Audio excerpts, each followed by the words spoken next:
Yes, hello. This is Ben Prater, the Southeast Program Director for Defenders of Wildlife. And my name is Heather Clarkson. I'm the Southeast Program Outreach Representative.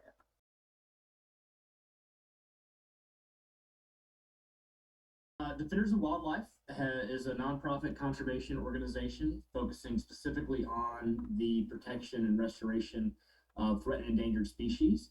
We work across the continent. The program that I lead is focused in the Southeast, and one of the primary species we work to recover is the critically endangered red wolf. As Ben has said, we're a national organization dedicated to endangered species conservation.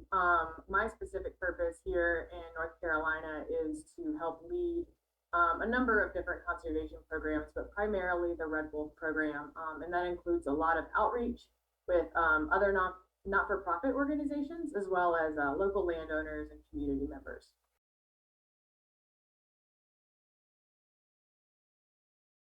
Sure. So our office is headquartered in Asheville, North Carolina. Our staff are actually distributed across the region. Heather is actually down east in the state, and the red wolf population and the focus of our efforts for red wolf conservation are focused exclusively on the Albemarle Peninsula in eastern North Carolina. The red wolf recovery area extends across 5 counties on the peninsula and has been the site of reintroduction and recovery effort since the early 80s.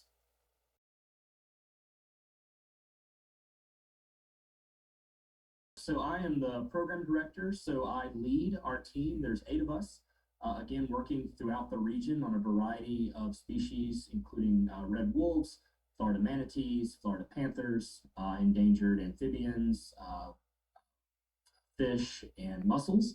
We also work on bats, and we also work on a significant amount of habitat and landscape scale protection, such as on our national forests, parks, and national wildlife refuges.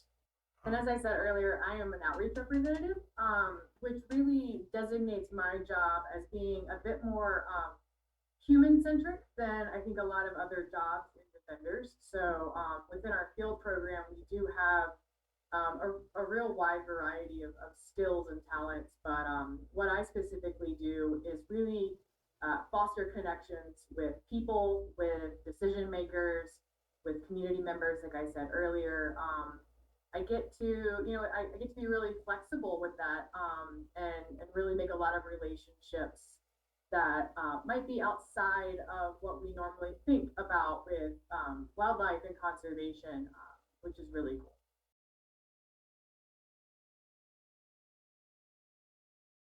cool. So the Red Wolf program was one of the first carnivore reintroduction programs in the United States. It was a very robust and innovative program to work to restore the endangered red wolf, which had gone functionally extinct throughout its range, back into the wild. The last remaining red wolves that could be located down in southwest Louisiana and East Texas were rounded up, put into captivity to begin a breeding program to save their genetics and provide a future for the species. Once those animals were bred, a number of them were placed again in the first of its kind program, reintroduced to the wild in North Carolina. Over the 30-year history of the program, we have seen significant progress being made, a lot of innovative and scientific research that's led to successful reintroductions of other species, including the gray wolves of Yellowstone. The Red Wolf program really led the way. Over the last decade, the program has been a bit beleaguered. It's suffered from situations with landowner acceptance as well as agency mismanagement. But I'm happy to say that today really marks a turning point for the Red Wolf program. And for the first time in nearly a decade, we are getting more red wolves released into the wild to build up and sustain a breeding population of these animals, again, in the red wolf recovery area of the Albemarle Peninsula. In fact, earlier in back in early February, we had a pair of red wolves released, and we are expecting, in addition to those 2, another 8 wolves. So a total of 10 new wolves will be out on the ground in a matter of weeks. This is a very exciting time for the program. This is a particularly exciting time of the year as these animals that are already paired up are expected to breed and rear and raise pups and really just kind of create a new opportunity for this species to thrive on this landscape. As far as the recovery effort itself, the ultimate goal and what would satisfy and be able to allow us to claim that the species is recovered is to have at least 3 self-sustaining populations across the historic range of the redwood. The historic range meaning the historic territory of this species, which is quite vast, all the way from the shores of the mid-Atlantic out to eastern Texas and everywhere in between. And right now, the only wild population, so one of 3, is in North Carolina. And we have a long way to go to even get this current population, which is quite low. Right now, it currently sits at fewer than 20 animals, and with these next 10 animals, we're going to see a functional doubling of the amount of breeding animals on the ground. But we need, historically, the population has exceeded 130, between 130 and 150 animals, and we'll need to get back to that point before we can begin to consider that this single population has been recovered. But as far as the species as a whole, we'll need at least 2 additional populations. The recovery plan is currently being updated, so these facts may change. But right now, the North Carolina effort is really leading the way to get us towards recovery. So it'll be many, many years, I think, before we can claim true success. But in those intervening years, there's a lot of work we've got to do on the ground in North Carolina and elsewhere to foster coexistence. And I'll leave it to Heather to describe that effort. Ben. So yeah, as Ben said, only part of the puzzle is actually putting more animals on the ground. The other part of this really important effort is teaching human beings how to live with species of animals that they have never encountered before, or that they might have some fear over. And really, working to increase the social acceptance of wolves, of carnivores in general, on the landscape is going to be the most important thing for the long-term success of this recovery. We've got to get out there. We've got to interact with people. We have to teach them how to live alongside wolves, how to do so safely. And fortunately, the wolves do a really good job of helping us with that because they are so naturally reclusive. I think a lot of people have some misconceptions about canids in general in the wild, and we get so used to seeing our dogs in our house and how our dogs behave and how friendly they are. And we often forget that a wild canine is a really completely different type of animal, and they're actually quite afraid of humans and quite afraid of anything having to do with human beings. So they do make it a little easier on us, but there's still a lot of work to be done, educating these communities and making sure that they have the tools, not only the knowledge, but the tools to properly and safely interact with these, or at best avoid interaction with these animals.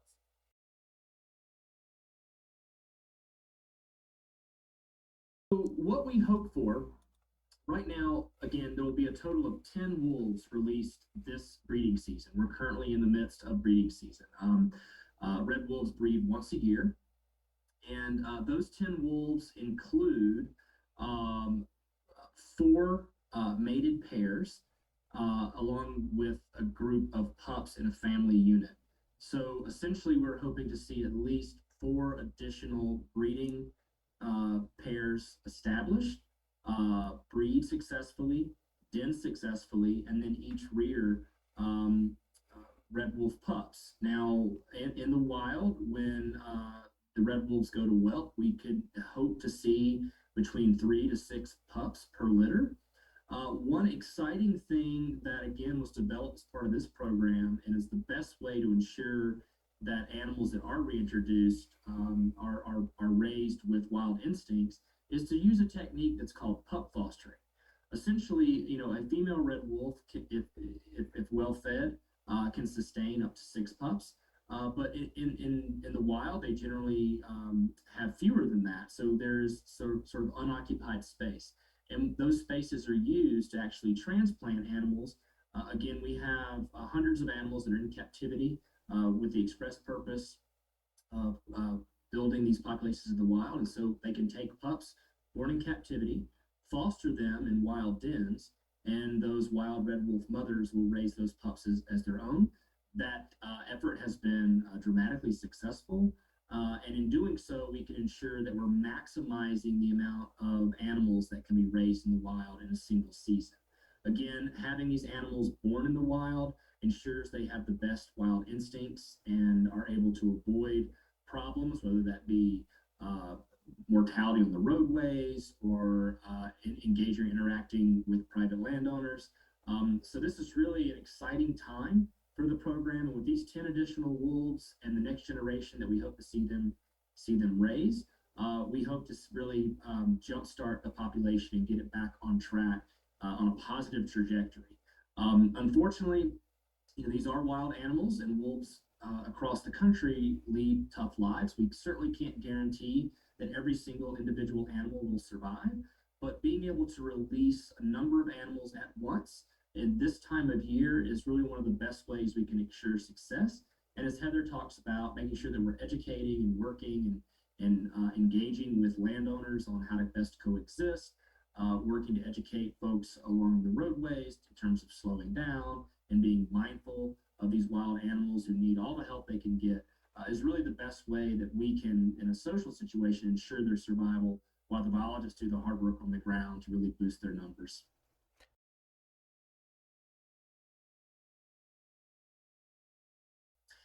Well, I think we're going to be working and focusing on red wolves for a while. I think what I would say is that our really the next exciting phase for this red wolf program, once we get the population in North Carolina secured, and we hope to do this armed with a new recovery plan that's due out in the next year or so, to be able to look and be proactive at identifying the next areas for recovery that and getting ahead of the ball there to make sure that the important work that Heather does in North Carolina we can replicate to ensure that we have an acceptable level of social tolerance, political will, and other resources on the ground to ensure a brighter future for this species. But to get to your question a little more directly, red wolves are not the only animal we focus on. We've got a lot of work ahead of us for species like the Florida panther, the Florida manatee, and many, many others, across the southeast that are getting close. And we're working and had a lot of success. We've had some setbacks, but that's just the nature of conservation. It's a long game, and it's something that part of our mission is to help people understand that there is no shortcut. There are no overnight successes. Really, it is a bit of a grind, but if we can stay united and committed, we can see success happen. And that's really what we're seeing right now with Redwood program, and we're very excited to get this program back on.